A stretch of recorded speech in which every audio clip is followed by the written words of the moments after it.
What if the man you thought was dead became your greatest ally? Daniel Dae Kim's latest role in Butterfly, Amazon Prime Video's gripping thriller, explores this twist with raw emotional depth.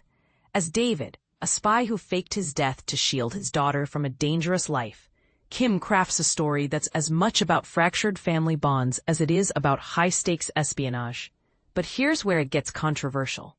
The show's heart isn't just in its plot, but in the real-world conversations it sparks about identity, legacy, and the weight of representation. And this is the part most people miss. Kim isn't just acting. He's reshaping narratives through every role he chooses. Kim, best known for his iconic turn as Jin on Lost, has spent decades navigating Hollywood's shifting landscape. From Hawaii Five-0 to The Good Doctor, he's become a household name.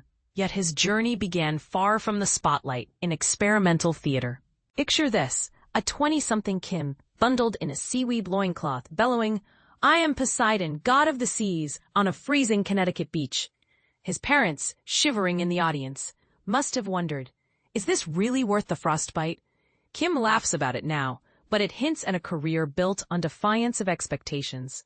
In Butterfly, Kim's character David is forced to confront the daughter he left behind, Rebecca, who's become an assassin, unaware of her father's survival. At its core, this is a story about broken trust and the lengths a parent will go to fix it, Kim explains. He adds that the emotional stakes hit close to home. As a father, I've seen how our mistakes ripple through generations. Sometimes, the hardest battles aren't against villains, but within our own families.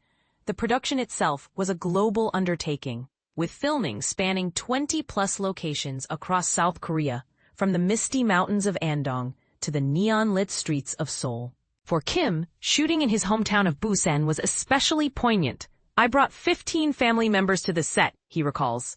"Watching my aunts and cousins experience showbiz firsthand felt like bridging two worlds, my roots and my career." But the actor isn't just a storyteller, he's a stuntman. Kim insists performing his own action sequences connects me to the role in a visceral way.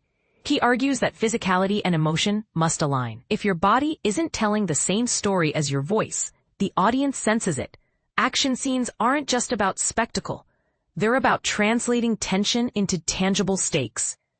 Kim's reflections on Hollywood's racial dynamics are equally compelling. He recalls the rep sweats he felt early in Lost, fearing Jin's initial unlikable, stereotypical portrayal might pigeonhole him. "I worried I'd let my community down," he admits. Yet the show's creators defied expectations, crafting a nuanced arc that subverted cliches. This experience shaped his approach to roles. "I want to play all of humanity, not just the parts society expects Asians to inhabit." His kids' reactions to his on-screen deaths reveal another layer of this struggle. They'd always ask, "Do you die in this one?" Kim shares. "It hit me. My work wasn't just entertainment. It was shaping their view of who we are." He pushes back against Hollywood's narrowcasting. "Why can't we play heroes, lovers, or every shade of human experience? Until we do, we're fighting for visibility in a system that's still catching up." So has Hollywood evolved enough? Kim points to milestones like Crazy Rich Asians and Squid Game as proof of progress. Yet he adds, "I've been in this industry 30 years and still haven't played a romantic lead." That's the elephant in the room. The question lingers. Is Hollywood finally ready to let actors like Kim define themselves beyond stereotypes? We'd love to hear your take. Drop a comment, agree, disagree, or share your thoughts on the road to true representation.